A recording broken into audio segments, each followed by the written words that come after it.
Hello everyone, I'm Trevor Fernandez, Vice President of Government Affairs for the Motion Picture Association, Asia Pacific. Firstly, our thoughts are with all Koreans doing their best to cope with the current pandemic, and we wish above all else that everyone remains in good health. Through these uncertain times, we greatly appreciate and value opportunities like this to join together and talk about the many ways that our screen community is contributing to the Korean creative economy. In a sea of challenges to production, distribution, and exhibition, the findings of this new report, The Economic Impact of Video on Demand Services in Korea, offers the industry some much needed encouragement and a glimpse of light at the end of the tunnel. The story of the video on demand industry in Korea is one of success, and one that demonstrates potential for even greater achievement in the future. The research tells us that revenue generated by Korea's broadcasting and online video sector grew by 94% between 2010 and 2019, following the entry of providers such as Netflix, TVING, Weibo, and Prime Video. Since 2010, the revenue of VOD services has risen to $299 million. It's easy to understand how Koreans greatly appreciate their own films and television shows. The stories and the quality of production are truly world-class. Similarly, it's not surprising to see how Korean content has resonated with diverse audiences all over the world. More recently, the ushering in of local and international VOD services has seen a surge in investment in original production and licensing local titles. The good news is that increased production activity will further bolster employment and stimulate Korea's creative economy. The Frontier research clearly illustrates that on average, 60% of production costs are spent in the general economy on things like catering, hospitality, construction, and legal services. Film and television production not only stimulates economic activity for many small businesses and services in the community, but it does so at pace, ensuring that economic benefits flow quickly to many people working around the peripheries of the industry. This economic activity has been ever more so appreciated during the pandemic.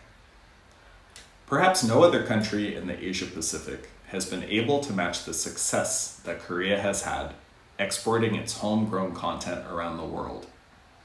VOD services are introducing Korean content to an ever-widening audience, and interest continues to swell.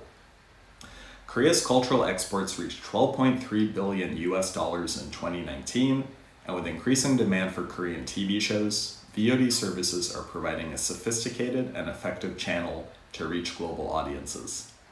Investment by VOD services is resulting in economic benefits to the entire industry ecosystem, delivering on additional upskilling, innovation, and infrastructure, including studios and post-production.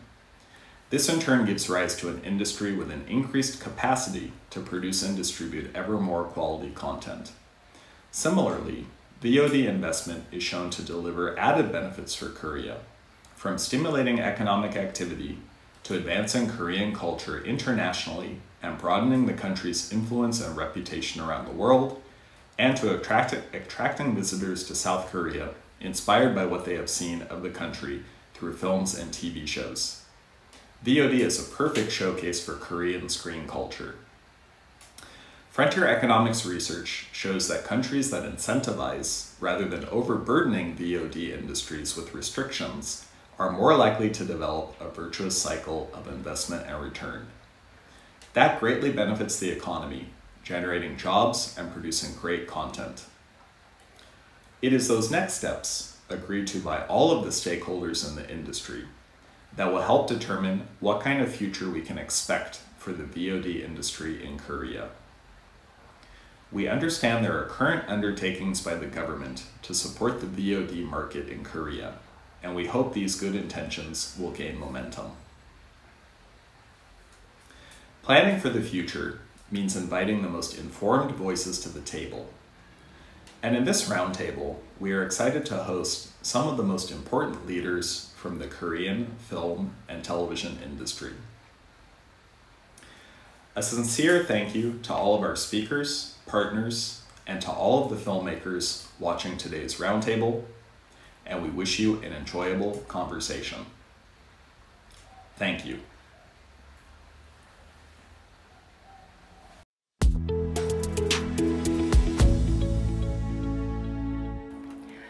안녕하세요. MPA의 프론티어 OTT 백서 발행 기념 OTT 그 이상의 이야기의 모더레이터 윤성훈입니다. 코로나19 팬데믹으로 인해서 지금껏 없던 낯선 세상이 우리 눈앞에 펼쳐졌죠. 비행기도 날지 못하고 모임 인원도 제한되고 있고 극장마저 문을 닫았습니다. 그리고 사상 초유의 올림픽 연기 사태까지 일어났는데요.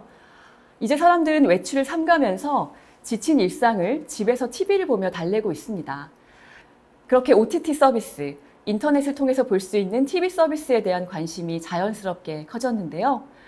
조사에 따르면 2020년 VOD 서비스 구독자 수는 총 900만 명을 기록하고 있고요. 한국 내 인터넷 사용자 중에서 50% 이상이 일주일에 한 번 VOD를 이용하고 영상 콘텐츠의 63%를 VOD 서비스를 통해서 시청한다고 합니다. 젊은 층 사이에서는 지상파나 또 종합편성 채널보다도 선호하는 플랫폼으로 성장했습니다. 그래서 오늘은 OTT 서비스에 대해서 함께 고민하고 이야기를 나눠보려고 합니다. 참고로 여기서 이야기하는 OTT는 영화나 드라마를 볼 수 있는 콘텐츠 플랫폼을 의미하고요. UCC 위주의 유튜브 같은 동영상 플랫폼을 포함하지 않는다는 점을 미리 말씀드립니다. 먼저 오늘 함께 이야기 나눠주실 스피커분들을 소개해드리겠습니다. 먼저 티빙의 황혜정 국장님 나와주셨습니다. 네, 국내 주요 콘텐츠 회사의 일원으로서 해주실 말씀이 참 많을 거라고 기대가 되는데요. 본인 소개와 더불어서 오늘 기대하는 부분 말씀해 주시면 감사하겠습니다. 안녕하세요. 예, 저는 티빙이라는 한국의 OTT 플랫폼에서 콘텐츠를 담당하고 있는 황혜정입니다. 오늘 이 자리에 불러주셔서 너무 감사드리고요. 사실 본격적으로 OTT가 시작한 지가 역사가 굉장히 짧잖아요. VOD 역사는 길지만. 그래서 뭐 디즈니나 HBO도 이제 런칭한 지 1년 정도 됐고, 넷플릭스를 제외하고는 모든 OTT가 지금 거의 1, 2년 안에서 굉장히 핫하게 떠오르고 열심히 하고 있는 것 같아요. 그러다 보니까 지금 누가 승자이고 패자인 것도 없고 사실 정답이 없어서 오늘 이 자리에서 또 이렇게 전문가들 모시고 많은 얘기를 나누고 저도 많이 배워갔으면 좋겠습니다. 네, 감사합니다. 요즘 환승연애를 즐겨보시고 계시다고 하는데요. 오늘 활약을 기대해 보겠습니다. 네, 다음으로는 중앙대학교 첨단영상대학원 영상학과의 조희영 교수님을 모셨습니다. 안녕하세요. 네, 안녕하세요. 중앙대학교 첨단영상대학원 조희영입니다. OTT라는 핫한 토픽을 가지고 오늘 제작과 플랫폼 다양한 전문가들이 모셨기 때문에 짧지만 좀 다양한 얘기들을 심도 있게 나눠봤으면 좋겠습니다. 반갑습니다. 네, 교수님께서는 또 콘텐츠 수급 투자의 실무를 많이 담당하셨었기 때문에 또 오늘은 그런 관련해서 그런 부분들에 대해서 이야기 나눠주실 것으로 기대가 됩니다. 네, 그리고 MBC 웰컴 투 라이프, 또 TVN 주말 드라마 낮과 밤 등 약 30편의 드라마를 제작하신 한국 드라마 제작사 협회 이사이자 김종학 프로덕션, 또 위시유 컴퍼니의 손기원 대표님 모셨습니다. 안녕하세요. 안녕하십니까. 저는 김종학 프로덕션에서 한 23년 정도 입사해서 지금 대표 자리까지 이제 제작을 총 한 70여 편에 참여를 했었는데요. 지금 아마 이 OTT 시대에 접하면서 저희 같은 이제 전통 제작사들이 좀 어떻게 하면 이 시대에서 좀 버텨내고 좋은 작품을 만들 수 있을지 고민됐던 시점에 이런 좋은 분들하고 자리를 함께 할 수 있어서 감사하고 제가 오늘 저도 많이 배우고 싶습니다. 마지막으로 영화 내부자들, 군도, 또 관상의 투자를 담당하시다가 지금은 직접 영화를 기획하고 제작하고 또 감독하고 계시는 백그림 대표 백승환 감독님 모셨습니다. 안녕하세요. 네, 안녕하세요. 네, 저는 영화감독 백승환입니다. 저는 CJ ENM과 쇼박스라는 투자 배급사에서 일을 좀 했었고요. 그리고 이제 오늘 OTT와 관련해서 이야기를 많이 나눌 텐데, 이제 KT 시즌이라고 하는 OTT 플랫폼에서 오리지널 영화를 근 한 2년 동안 3편 정도 감독을 했고요. 그리고 이제 올해는 이제 글로벌 플랫폼하고 이제 8부작 시리즈를 준비를 하고 있습니다. 그래서 오늘 전반적으로 저도 궁금한 내용도 많고 제가 생각하는 의견들이 있으면은 같이 말씀 나누도록 하겠습니다. 네, 반갑습니다. 이렇게 네 분을 오시니까 어쩐지 너무 든든해요. 오늘 너무 즐겁고 또 풍성한 이야기들을 나눠주실 거라고 기대가 되는데요. 뭐 편하게 말씀 나눠주시면 감사하겠습니다. 그럼 본격적으로 OTT 서비스에 대해서 좀 이야기를 해보려고 하는데 다들 많이 보고 계시죠? 한 달에 나가는 돈이 얼마 정도 될지 몇 개 정도 시청하십니까? 한 4개 이상 보시는 분 계세요? OTT 서비스 이용. 맥스 4개까지. 다 그렇게 보고 계시네요. 그러니까 어디서 어떻게 지금 그 결제가 이루어지고 있는지 자동 결제가 맨날 이렇게 돈이 나가잖아요. 줄이고 싶은데 사실 저희가 또 업계에 있다 보니까 좀 그럴 수도 없는 입장이실 텐데 좀 각자 어떤 그 플랫폼 즐겨 보시는지 그리고 또 플랫폼에 따른 어떤 성격 같은 거 차이가 있는지도 좀 말씀 나눠주시면 감사하겠습니다. 송견 대표님. 저는 이제 실시간 시청이 요즘 어려워지면서 좋아진 것 같아요. 그때 이제 이전에는 사실은 그 시간대에 가서 찾아보고 아니면 뭔가 녹화를 하거나 뭔가 이제 스트리밍으로 보는 것들이 이제 익숙치 않았었는데 지금은 이제 웨이브를 통해서 사실 지상파나 종편 드라마를 이제 언제 어느 때나 볼 수 있고요. 또 사실 티빙으로는 사실 JTBC 드라마나 이제 TVN, OCN 드라마를 즐겨 보고요. 또 이제 사실 카카오 TV도 이제 론칭을 했고 사실 넷플릭스 오리지널 드라마들을 국내 사업자들이 굉장히 많이 만들면서 저는 사실 또 넷플릭스로 맞는 이제 컨텐츠를 좀 보는 편이긴 한데 또 이제 작가님이나 이제 감독님들하고 이제 얘기를 하다가 레퍼런스를 찾다 보면 또 없는 것들이 있어요. 그러면 왓챠를 또 들어가서 보고요. 또 최근에는 또 이제 뭐 다른 이제 쿠팡이나 다른 KT나 뭐 이제 TV를 키면 KT로 저는 연결해서 보거든요. 그래서 KT도 보게 되고요. 사실 몇 개인지 모르겠는데 저도 많더라고요. 앱을 세보니까 너무 많아서. 근데 이제 저희는 이제 이 일을 하는 사람들이니까 그런데 젊은 소비자는 사실은 좀 골라보는 게 있는 것 같아요. 저희 직원들하고도 얘기를 하고 20대 이제 30대 청년들하고 이야기를 하다 보면 그들은 보는 게 정확하게 자기가 어느 채널이라고 딱 지정해서 말을 하거든요. 근데 저는 사실 제가 일반인이라고 보긴 어려우니까 정말 많이 보는데 사실 아까 결제 얘기하셨잖아요. 어떻게 결제되는지도 몰라요. 그 이제 뭐 결제 가입을 하고 나서 결제라는 거를 저도 이제 돈이 얼마가 나가는지 잘 모르는데 저희는 이런 구독자들을 환영합니다.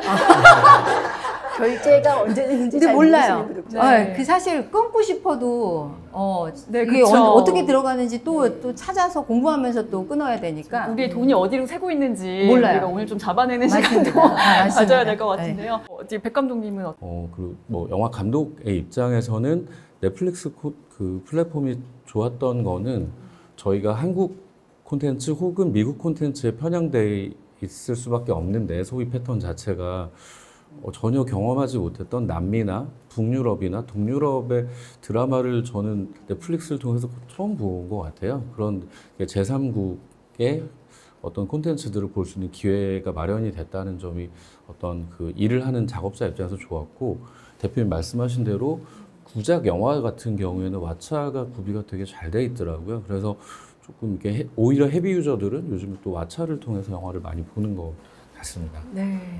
그렇죠. 아무래도 영화 콘텐츠가 왓챠가 많고 또 한국 영화 같은 경우에는 넷플릭스보다는 이제 왓챠가 많다라는 평가가 많습니다. 네, 교수님.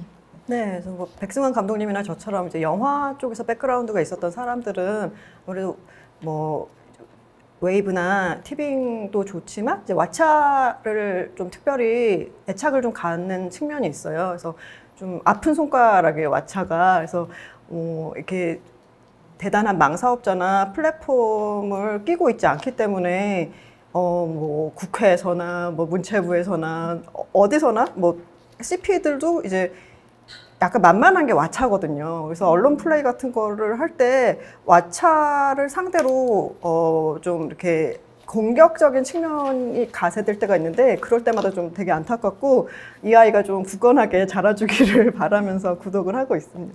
네, 어떻게 보면 왓챠가 좀 그 국내에서는 프론티어적인 그런 OTT다 보니까 저도 좀 응원을 하게 되더라고요. 아무래도. 네, 국장님도 한 말씀 해주시죠. 예, 저는 아무래도 업자다 보니까 뭐 굉장히 많은 OTT의 계정을 가지고 있고요. 그렇지만 시간이 없어서 다 이제 모니터링을 하지 못하고, 오늘 너무 많은 분, 여기 계신 분들이 다 정말 많은 계정을 갖고 계셔가지고 더 긴장해야겠다 생각을 하고, 이 OTT가 아마 가면 갈수록 자기들만의 강점을 더 부각시켜야지만 사실 생존할 수 있을 거예요. 그래서 왓챠 같은 경우도 저는 칭찬하고 싶은 거는 진정성은 있잖아요. 사실 왓챠피디아부터 시작해서 영화 DB가 엄청나게 쌓여 있고 영화로서 승부를 보겠다는 어떤 자신감을 가지고 있는 OTT라서 굉장히 저도 왓챠를 즐겨보고 있고, 또 웨이브는 웨이브 나름대로 지상파의 색깔, 근데 좀 대중적이고 아마 40, 50대까지 대한민국을 대표할 수 있는 어떤 콘텐츠를 많이 가지고 있어서 또 웨이브의 색깔이 있을 거고요.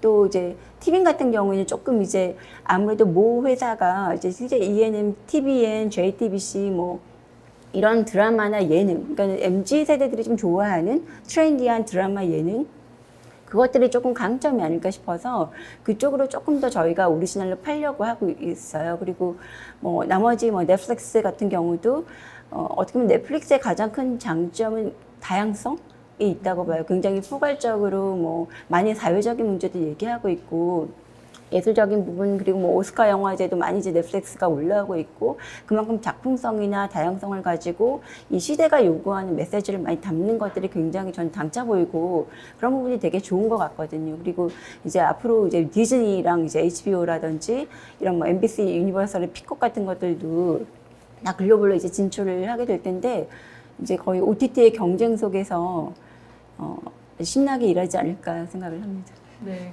신나게라고 표현하셨지만 고민이 네. 많으실 것 같아요. 예, 어떻게 고민이 살아남을지. 많습니다. 예. 네, 제가 앞서 언급했던 것처럼 코로나19 팬데믹이 사실상 이제 OTT 시장의 성장을 좀 급속도로 가속화시킨 그런 부분은 없지 않아 있지만, 그러기 전에도 사실 계속 성장 추세였잖아요. 그런 그 성장의 어떤 동력이랄까요? 요인 같은 건 어떤 것들이 있었을까요?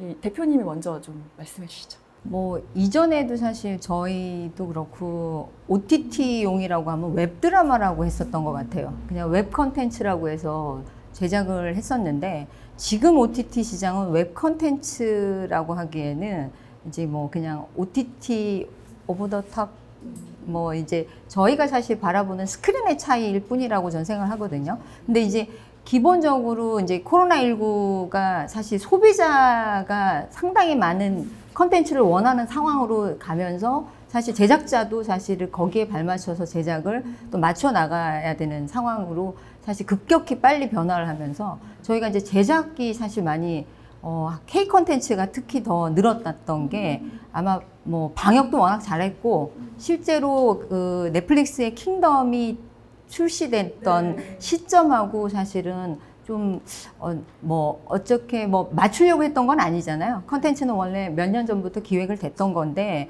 사실 이제 출시 시점이 사실은 2월에 팬데믹 상황에 가기 전이지만 사실 3월에 출시를 했었던 것이 어쩌면 아마도 넷플릭스의 킹덤 효과로 OTT 시장이 좀 뭐 문을 활짝 열었던 거 아닌가 싶습니다. 그러면서 시장이 이제 한국 시장에서도 이제 지상파에서 만들었던 미니 시리즈 16부작에 이제 맞춰졌던 사실 이 시스템이 이제 그 OTT 시장에 이제 맞춰서 한 이제 미드폼 드라마로 이제 8부작에서 12부작 제작을 이제 포맷이 이제 바뀌게 되고, 또한 여기서 또 사전 제작으로 전체를 또 다 제작을 완성이 돼야지만 동시에 이제 출시를 할 수 있는, 한국 시장은 그렇게까지 사전 제작이 많이 이루어지진 않았거든요. 근데 이제 킹덤처럼 이제 사전 제작을 많이 해야 되는 상황으로 가면서 사실 킹덤 효과도 보고, 또 이제 저희 한국 시장에 주목받고, 저희 이제 소비자들이 또 저희 이제 시청자들이 사실은 굉장히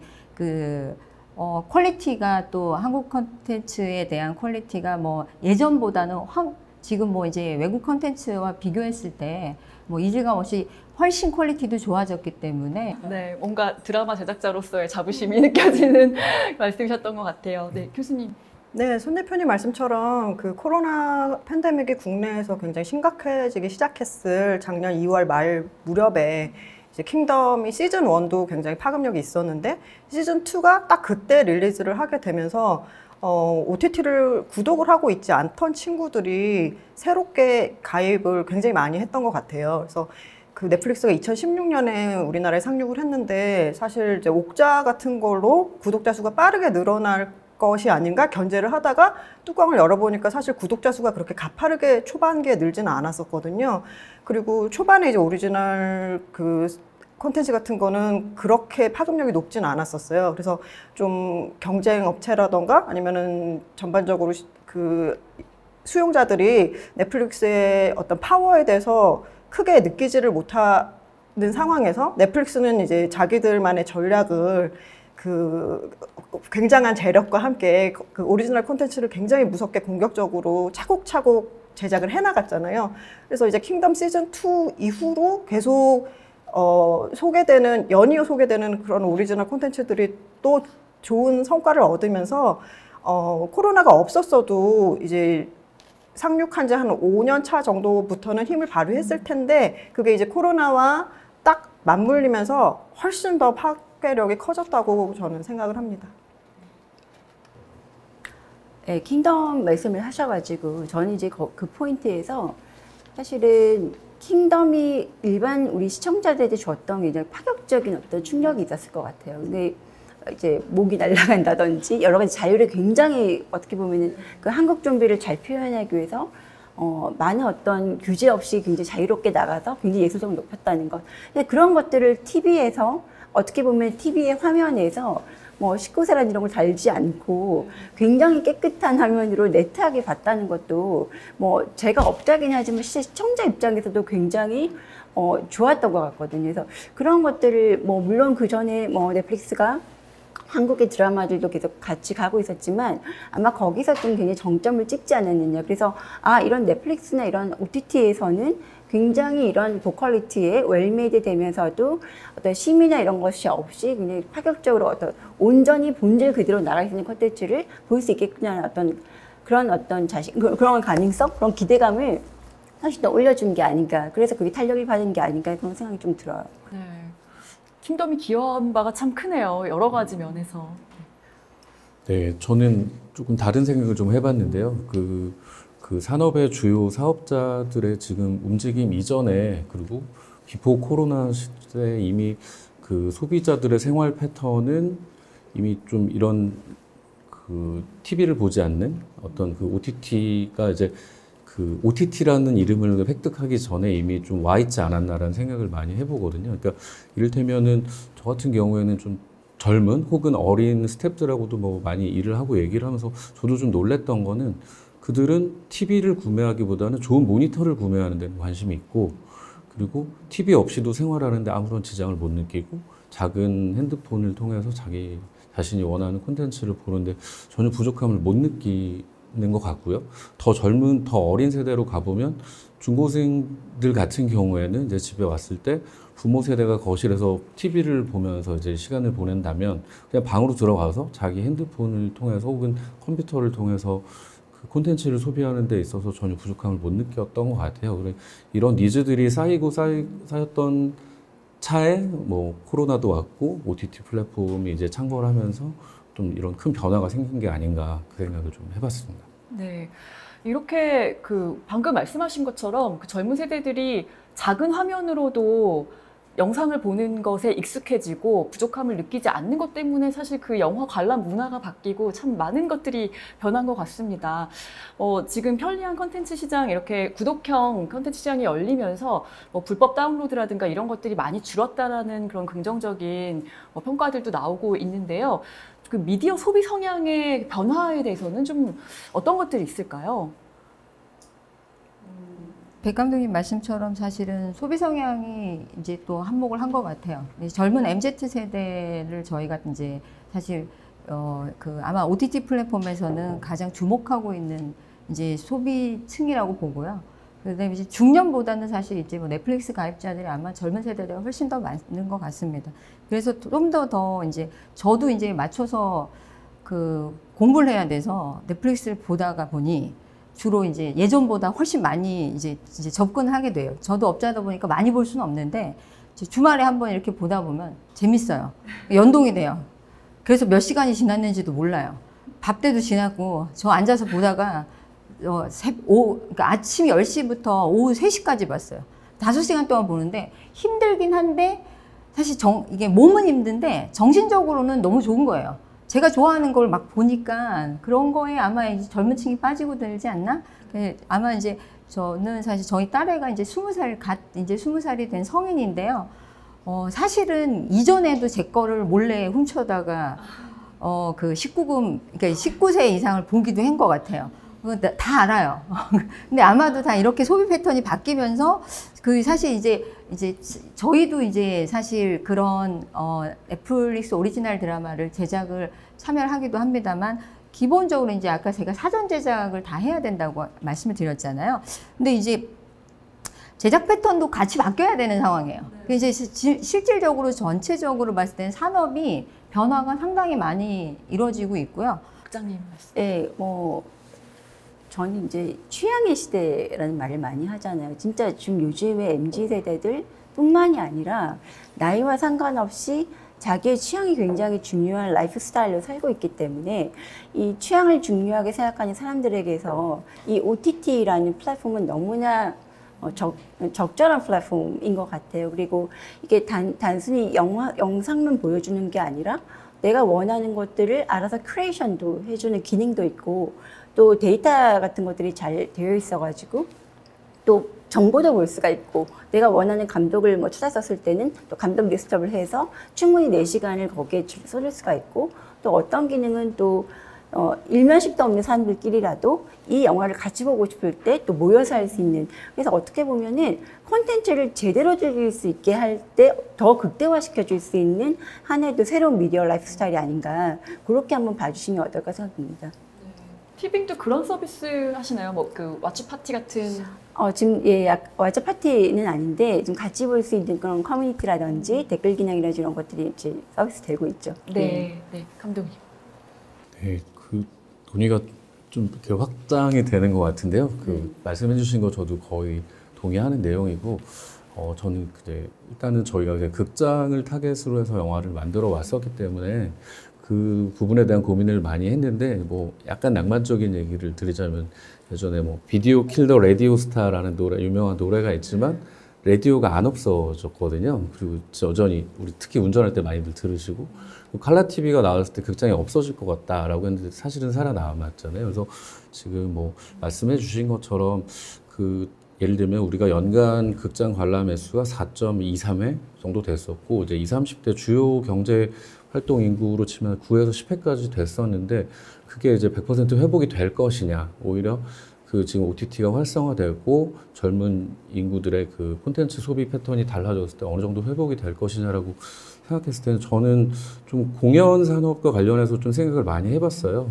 저희가 핸드폰으로 많이 보고 이런 시대가 됐지만 여전히 대형 라이선스 뮤지컬이라든지 주요 이제 배우들이 출연하는 공연들은 오히려 되게 매진 사례를 여전히 경험을 하고 있거든요. 그래서 극장에 와야 될 이유를 만들어줄 콘텐츠가 나온다면, 그러니까 예를 들면 최근에 모가디슈에 대한 좋은 평 중에 하나는 소말리아 내전에 체험하고 있는 느낌을 준다. 그리고 이제 미나리를 보고 있으면 따님께서 나와서 같이 큰 화면으로 보고 싶어하는 마음이 드는 것처럼 콘텐츠 자체가 극장에서 걸려야 될 이유를 만들어주면 결과적으로는 회복률이 어느 정도 될지는 모르겠으나 여전히 극장 레거시 플랫폼도 유지가 되지 않을까 그런 생각을 좀 해봤습니다. 네. 다음 질문은 사실 이제 가장 국장이 많이 고민하시는 부분일 것 같은데요. 지금 통신 3사와 많은 대기업들이 이렇게 OTT 산업에 뛰어들고 있고 또 굳건하게 이렇게 해외 OTT들이 자리를 잡고 있는 상황, 또 국내에도 들어오고 있는 상황, 이런 상황에서 좀 국내 OTT들이 어떤 경쟁력을 가지고 좀 상생할 수 있을지 이런 부분에 대해서 말씀 나눠주시죠. 상생도 좋은 포인트인데 제가 생각하는 OTT의 경쟁력은 국내뿐만이 아니라 해외도 포함해서 4가지인 것 같아요. 하나는 강력한, 그러니까 컨텐츠를 가지고 할 수 있는 강력한 자기만의 아이덴티티.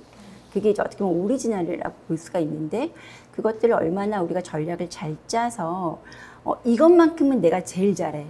그래서 이제 그 구독자들을 모을 수 있는 방법이 가장 중요할 것 같고, 두 번째는 데이터인 것 같아요. 그래서 OTT가 가지고 있는 속성은 그래도 어쨌든 사람들이 어떻게 놀았는지에 대한 라이프 스타일을 데이터로 분석할 수가 있기 때문에 그 분석을 할 수 있는 데이터베이스를 정말 잘 구축하고 그걸 기가 막히게 분석을 할 줄 아는 역량, 그것들이 굉장히 중요할 것 같고요.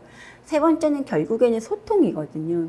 그러니까 결국 구독을 한다는 것은 어느 정도 그 팬심을 가지고 지속가는 게 굉장히 중요한 것 같아요. 그래서 구독자들이 우리 서비스를 돈을 주고 구독해서 얼마나 지속할 수 있을 것이냐, 그런 거는 구독자의 귀를 많이 우리가 귀를 열어서 얘기를 많이 들어줘야 된다고 생각하거든요. 그래서 그들이 얘기하는 피드백, 우리가 또 줄 수 있는 피드백, 이게 다 마케팅적인 부분인 것 같아요. 그래서 소통의 마케팅 이런 것들이 굉장히 중요하고, 네 번째는 결국엔 이 세 가지를 통합해서 정말 어떻게 그 꾸준한 로열티 있는 팬덤을 가질 수 있는 브랜드십, 브랜드 관리를 얼마나 잘할 건가, 이것들이 가장 핵심이 아닌가 생각이 들고요.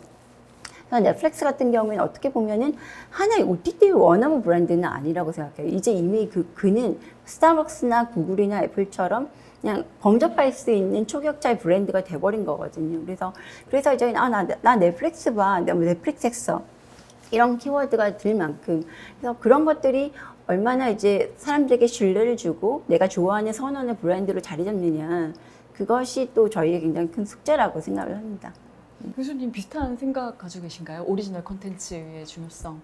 네, 황혜정 국장님 말씀에 전적으로 동의를 하고, 요즘 초등학생들한테도 어떤 애인지 알고 싶으면 너 유튜브 채널 뭐뭐 구독하니? 이렇게 물어보는 게 제일 빠른 방법이라고 하더라고요. 그래서 뭐 이제 성인들한테는 자기 구독하는 OTT가 자기 아이덴티티를 나타내는 그런 또 표현 방법 중에 하나인 거죠. 모바일 기종 내가 뭐 쓰는지 뭐 이런 것처럼. 그래서 지금 아무래도 이제 전반적으로 넷플릭스가 가장 핫하다는 인식을 갖고 있기 때문에 내가 넷플릭스랑 정말 잘 맞는지 모르는 채로 넷플릭스가 갖고 있는 어떤 아이덴티티 때문에 그걸 구독하고 있는 수용자들도 상당히 많을 거란 말이에요. 그래서 제가 국내 OTT들한테 또 티빙을 포함해서 이제 좀 기대하고 있는 거는, 그러니까 오리지널 컨텐츠도 되게 중요하고, 또 뭐 왓챠 같은 경우는 이제 해리포터나 왕좌의 게임 이런 것 때문에 사실 또 유입되는 사람들이 굉장히 많아요. 그래서 OTT는 내가 얼마만큼 시간을 보내느냐의 문제이기 때문에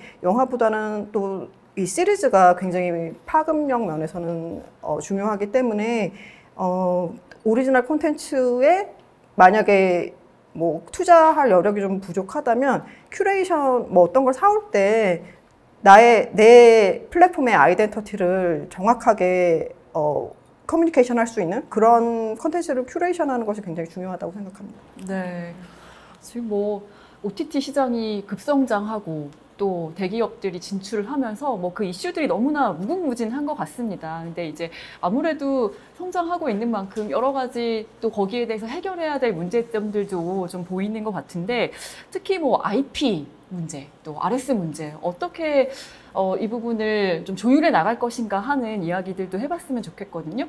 감독님, 일단은 좀 이 OTT에 풀리는 그 컨텐츠들과 예를 들면 영화, 극장에 풀리던 컨텐츠들이 어떤 식으로 RS, 그러니까 수익을 창출하는데 어떤 차이가 있는지 그 부분부터 좀 짚어주시면 좋을 것 같아요. 여러 가지 컨디션들이 있겠지만 기존의 투자 배급사에서 이제 영화 투자를 했을 때 쉽게 말해서 6대4 혹은 7대3의 분배 비율을 가지고 제작사가 그 극장 관객 수 플러스 이제 부가판권 수익에 대해서 수익 쉐어를 했다면, 지금 여러 가지 OTT 플랫폼마다 그 3법은 다르지만 특정 어떤 그 프로덕션 피 안에서 어떤 그 금액을 산출을 받아서 수익을 제작사 수익으로 아마 가져가야 될 거고요.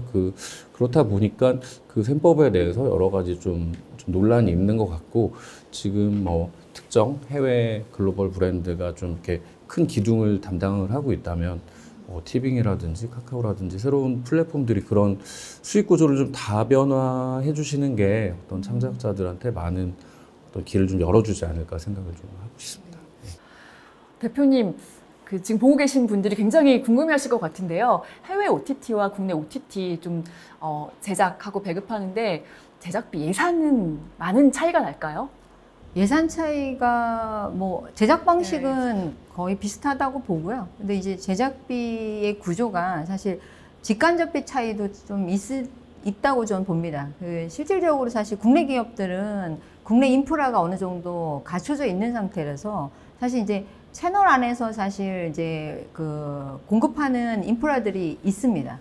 그런 인프라들이 해외 기업은 당연히 없겠죠. 그래서 사실 이제 프로덕션들이 대형 이제 밑에 구조들이 짜여져 있는 국내 기업과는 당연히 차이점이 있다고 보고요. 큰 차이라고 볼 수는 없겠지만 그 차이도 사실 저로서는 뭐 좀 느껴지는 부분이 있습니다.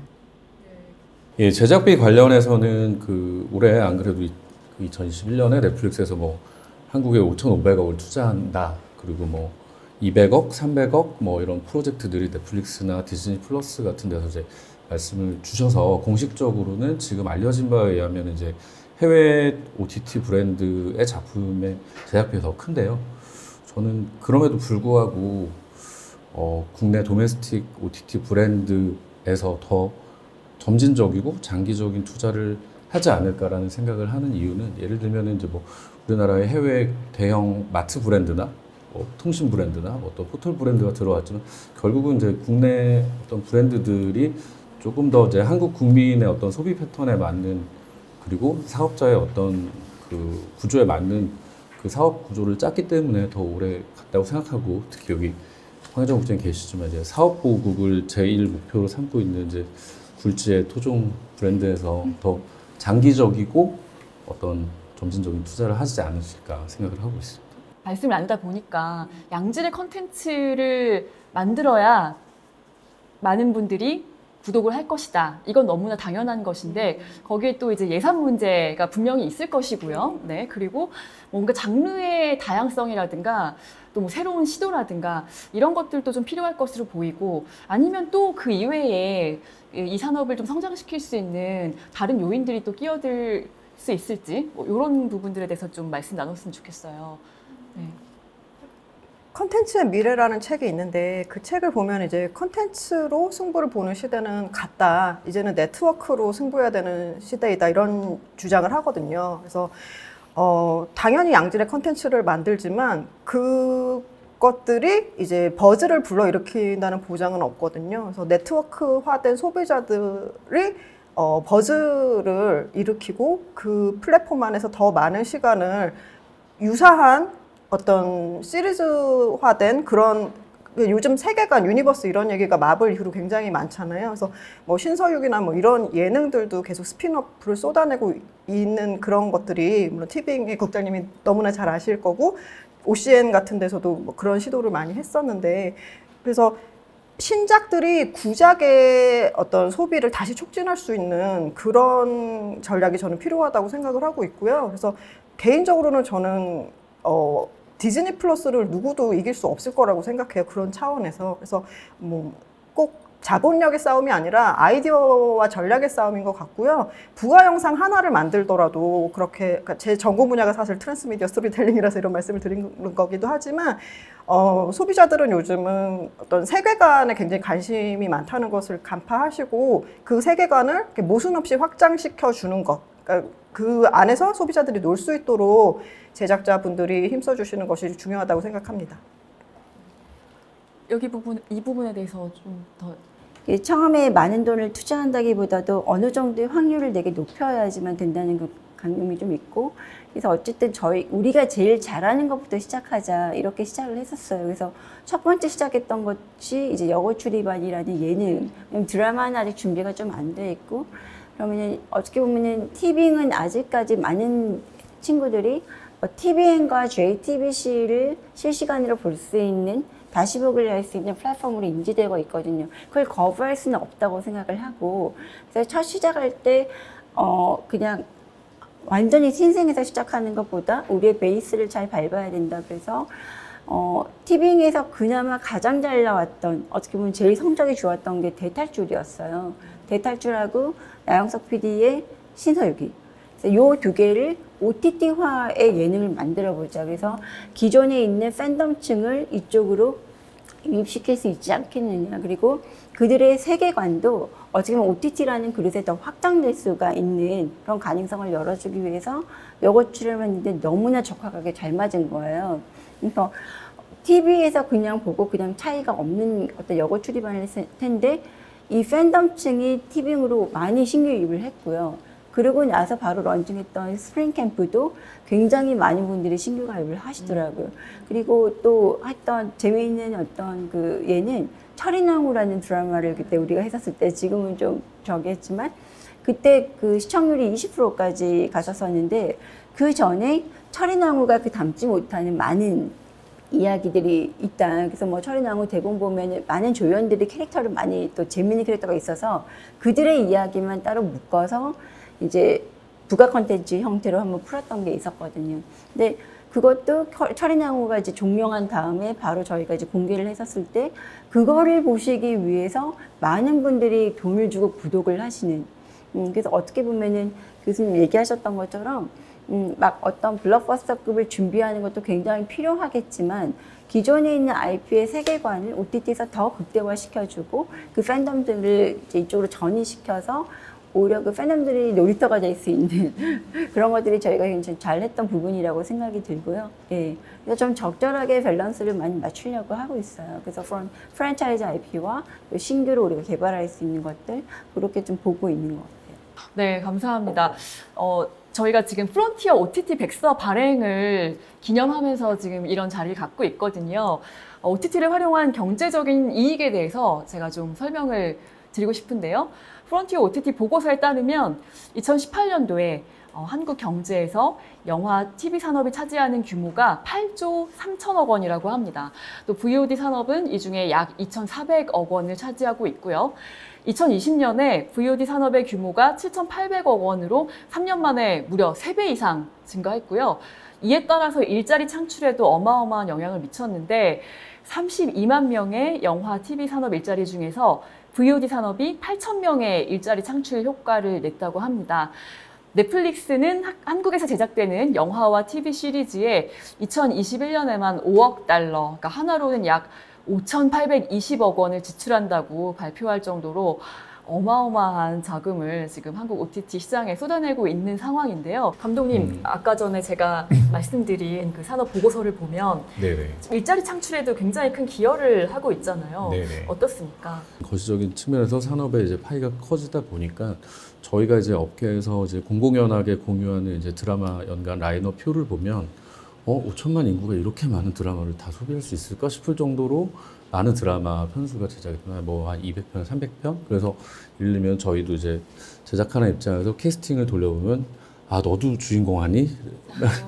아 그랬구나. 내가 좀 정신 못 차렸네. 이런 상황이 많을 정도로 사실은 이제 연기 잘하는 대학로 배우, 일 잘하는 현장 스텝, 그리고 글 잘 쓰는 신인 작가들한테는 이제 많은 포문이 열려 있다고 저는 생각을 하는 측면이 있고요. 특히 이제 지금 영화가 이제 미개봉작 이제 투자 배급사마다 10편에서 뭐 13편까지도 뭐 그 쌓여 있는 작품 수들이 많은데 그래서 그 현장 스태프들이 또 이제 드라마 현장에 가서 일을 하고 있고 또 그 대형 플랫폼사에서 이제 작품을 진행을 하다 보니까 영세한 프로덕션에서는 조금 이렇게 뭐 어려웠던 어떤 처우에 대한 부분들이 52시간에 대한 준수라든지 여러 가지 표준 근로계약에 대한 어떤 그 준수가 이루어져서 어떻게 보면 일자리 창출이나 근로 환경이나 여건은 조금 나아질 가능성이 좀 있고 그게 실제적으로 지금 뭐 처우가 좀 개선이 되고 있다고 생각을 하고 있습니다. OTT 쪽에서도 드라마 지금 1년에 200~300편이라고 말씀하신 거죠? 많습니다. 뭐 이게 왜냐하면 2023년까지 저희가 지금 아마 내다보고 제작을 지금 기획 제작을 하고 있거든요.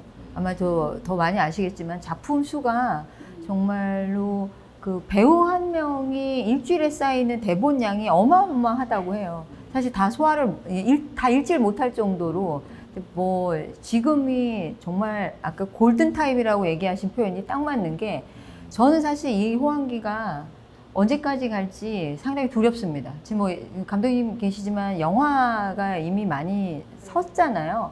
그런데 영화 쪽에 계신 분들까지도 사실 드라마도 많이 사실 드라마와 영화는 이제 경계가 없다고 봐요. 그래서 실제로 뭐 영화관에서 가서 보고 싶으면 가서 보면 되고요. 또 이제 집에서 보고 싶으면 보면 되고요. 일자리 창출은 사실 확실히 많이 됐고요. 지금 뭐 감독님 말씀처럼 52시간 거의 다 지킵니다. 그래서 한국 시장이 상당히 빠른 시간에 사실은 미디어 산업이 급속도로 성장하면서 가장 잘한 거는 노동시간인 것 같아요. 네, 근로시간 확실히 줄었고요. 예전에 뭐 정말 죽음의 노동시간인 18시간. 저희가 뭐 이제 자고 이동하고 뭐 이런 이제 밥 먹고 자고 자는 시간도 줄여서 저희가 제작했던 시대랑은 좀 많이 달라졌고요. 그런 경우는 거의 없습니다. 상당히 좋아졌다고 봅니다.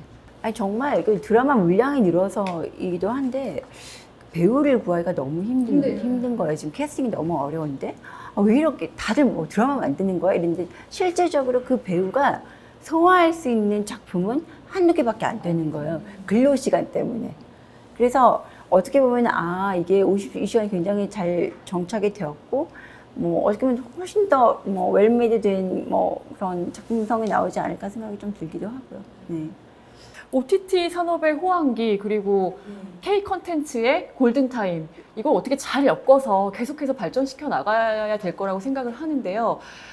물론 규제나 어떤 법적인 규제들이 없는 것도 문제지만 그런 규제들 완화해달라는 목소리들도 있거든요. 이 법적인 제도에 대해서 어떤 이슈들이 있는지 교수님 좀 소개해 주시죠. 네, OTT를 일단 관할하는 부처 자체가 명확하지 않기 때문에 되게 혼선이 많이 있는데요.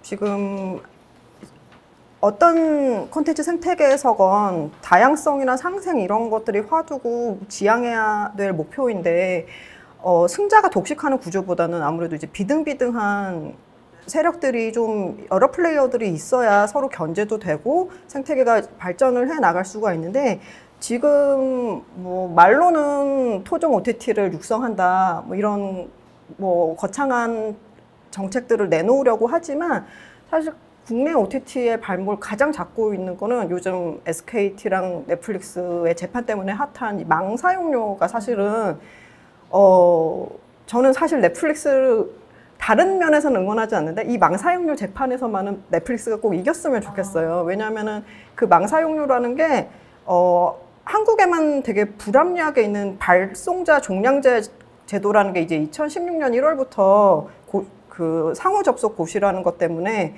뭐 학계에서도 잘 모르고 그 이해관계자들조차도 잘 모르고 3대 망사업자들하고만 어떤 모종의 딜이 있었는지 그게 그냥 별로 중요하지 않은 과제처럼 이렇게 슥 통과가 됐어요. 그래서 그때부터 이제 트래픽에 비례해서 종량제로 이제 사용료를 내야 되는데 그 망사업자들은 다 CP한테 그 의무를 전가를 하거든요. 그래서 망사업자들이 이제 사용자를 볼모로 그 CP들한테서 이제 망사용료를 뭐 연간 1조 이상의 돈을 챙기게 돼요, 수익을. 근데 그게 사실 망 중립성이라고 하는 굉장히 고귀한 가치를 한국에서는 폐기하게 된 근본 원인이거든요. 그래서 그 넷플릭스와 SKT의 싸움은 사실은 이제 우스갯소리로 얘기를 하면 일진들이 낼 필요가 없는 돈을 계속 삥을 뜯고 있는데 국내 애들한테 부잣집 외국 애가 교환학생으로 왔어요. 너도 나한테 돈을 내라 이러고 있는 상황인데 이제 언론에서는 이거를 계속 국내 기업과 외국 기업이 무임승차하는 상황에서 약간 불합리한 상황을 이제 한국 기업이 이제 막으려고 하고 있다 이런 프레임을 씌우고 있는데 사실은 그게 아니라서 지금 뭐 국장님이 이제 글로벌 CP로 도약하고 있는려 하는 그런 되게 중요한 그런 K 콘텐츠 골든타임에 이거를 사실 발목을 잡고 있는 게 망사용료예요. 네, 그러니까 겉으로 보면 뭔가 한국 기업들이 좀 그 보호하고 있는 것처럼 보이지만 들여다보면 소비자들한테는 피해가 갈 수밖에 없는 상황이라는 말씀이시죠. 그리고 또 이제 그 망사업자들이 결국 또 OTT 산업에 지금 또 다 뛰어들어 있는 그런 상황이다 보니까 여러 가지 좀 이슈들이 있을 것 같습니다. 국장님 어떻게 보세요? 그 자체 등급 분류 영비법 개정안 지금 올라가 있는 걸로 알고 있는데 가능할까요?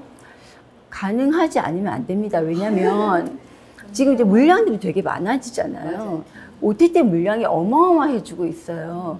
영등위에서는 영화하고 이렇게 심의를 하신 그 조직이 그대로 있는데 이 넷플릭스에서 몇십 개, 뭐 저희 몇십 개, 뭐 몇백 개 웨이브 갖다 줘서 그 안에서 과연 소화가 되실까?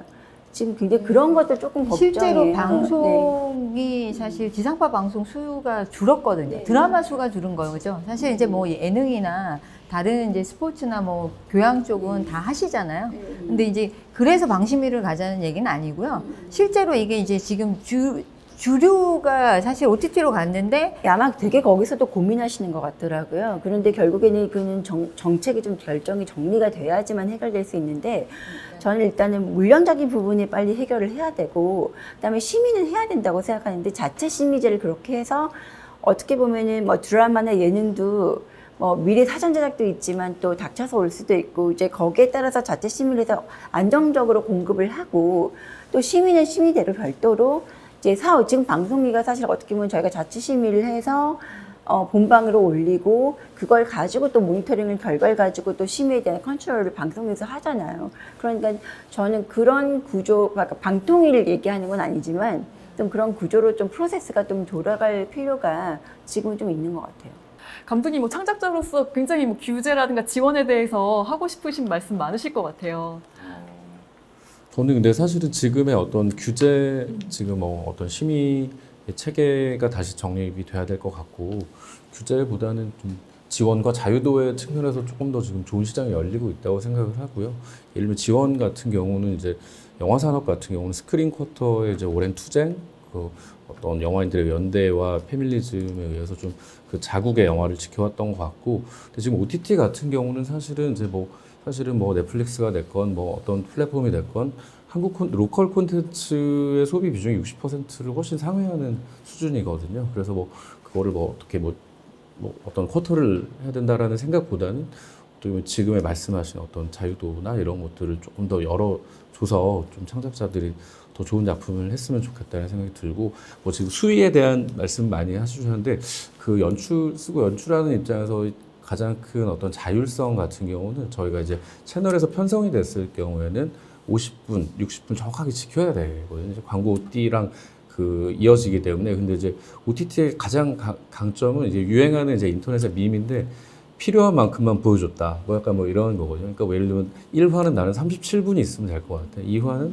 59분 써야 될 것 같아. 그런 거에 대해서 열려있는 게 사실은 그 불필요한 장면을 줄이고 필요한 장면을 늘릴 수 있는 그런 창작적인 측면에서 굉장히 어떻게 보면 신세계거든요. 그게 이제 편성 때와는 다른 측면이 있어서 그런 어떤 자율성의 측면을 조금 더 잘 우리가 빼먹자 하는 생각을 좀 많이 하고 있습니다.